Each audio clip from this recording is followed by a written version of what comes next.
Welcome on in, guys. Tobin here with you, and thanks for checking out the channel. Hope you're doing fantastic out there. And if you guys could subscribe, that'd be great.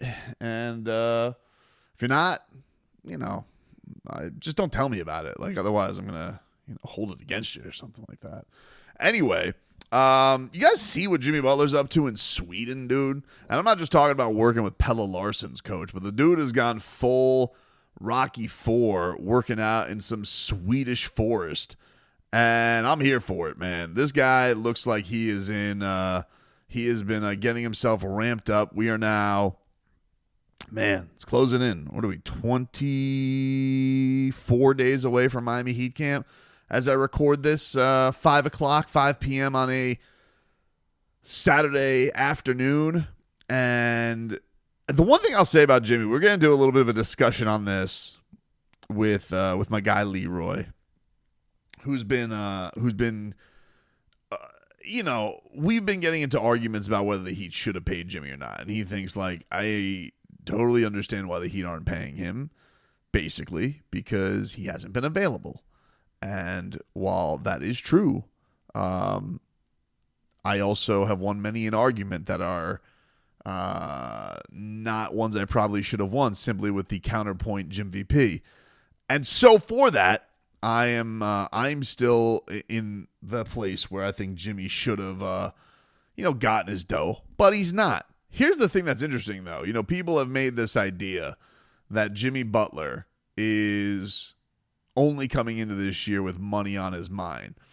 And maybe that is the case. I'm not saying that it's not possible that the only thing on his mind is money, but I do truly believe Jimmy has to look at it with a little bit of a look that he's got to be embarrassed in some ways with how last year ended, right?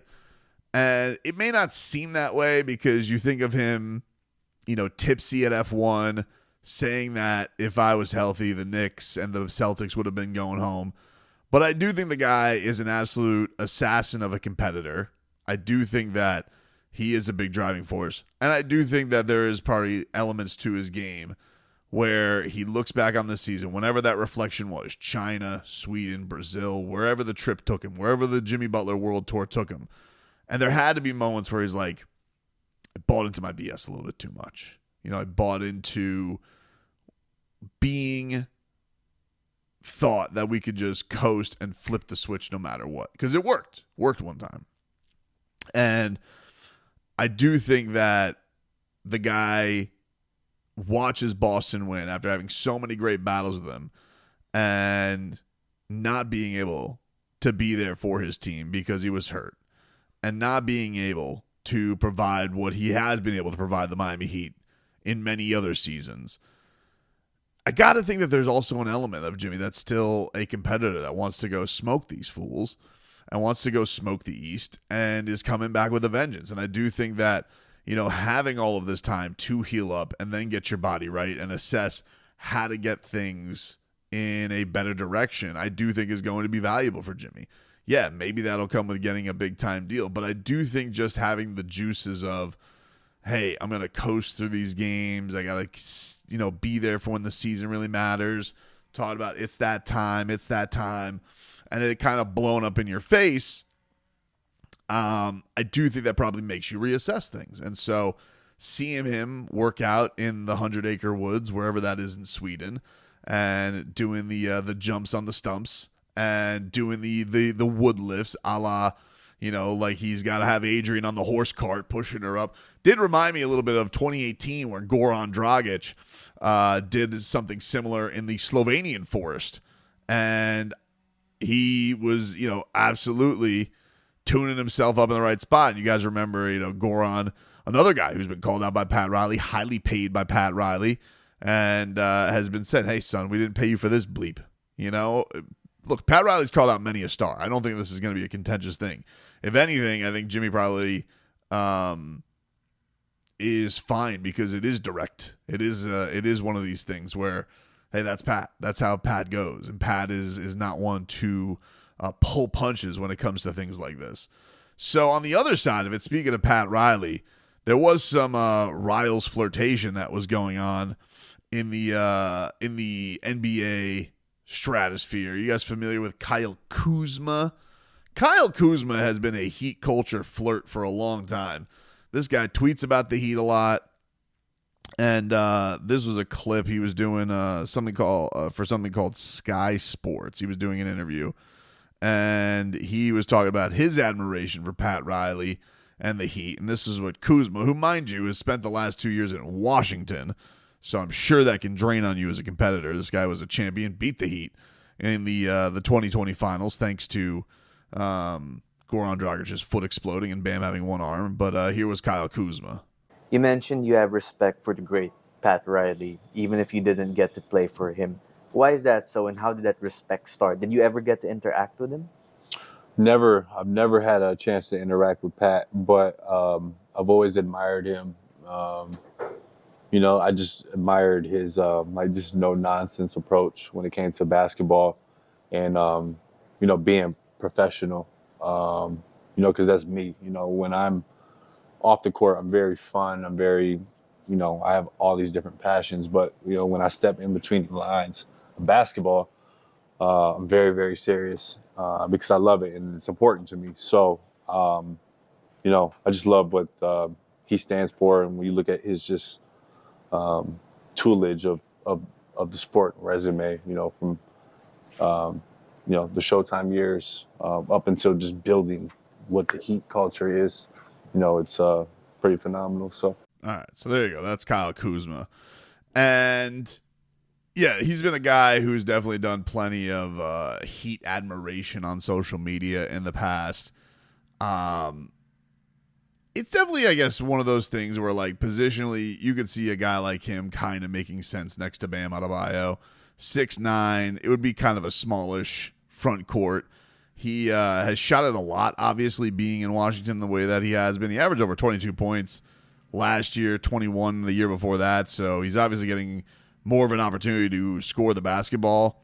The shooting isn't quite what it was when it was in L.A., but also, you're playing in Washington. So things kind of, you don't expect, I guess, the efficiency maybe to quite be there, especially when you're chucking up more shots.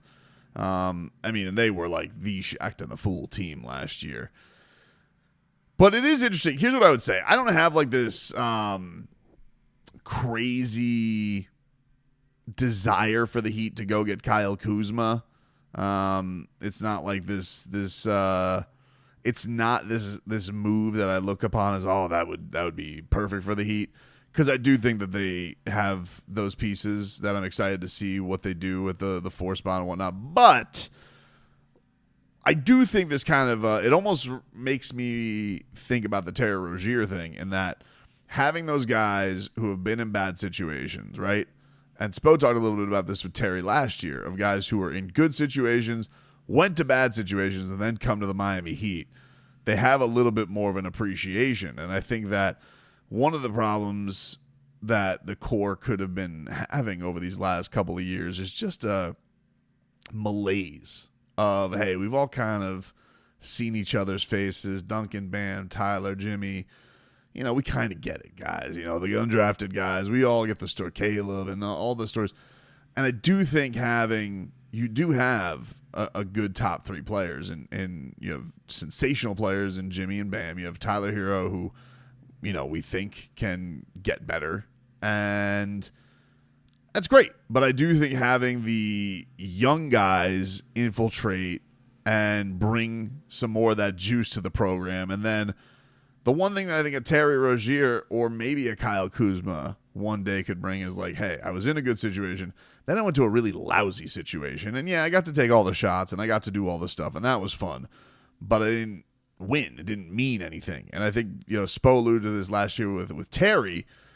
It's just like you feel almost like bringing somebody like that into the organization can have a benefit because they're so appreciative. Now the guy already seems to have his, from the outside looking in, respect to Pat Riley, but then actually, if that were to ever happen, which I guess wouldn't be too surprising, I just look at it and say, like, he's making about, he's got 3 years, $65 million, which in today's NBA is like not too bad, but also like, you wonder like what would be the piece the Heat would trade to bring him in. Like, would you trade Duncan Robinson to bring in a Kyle Kuzma?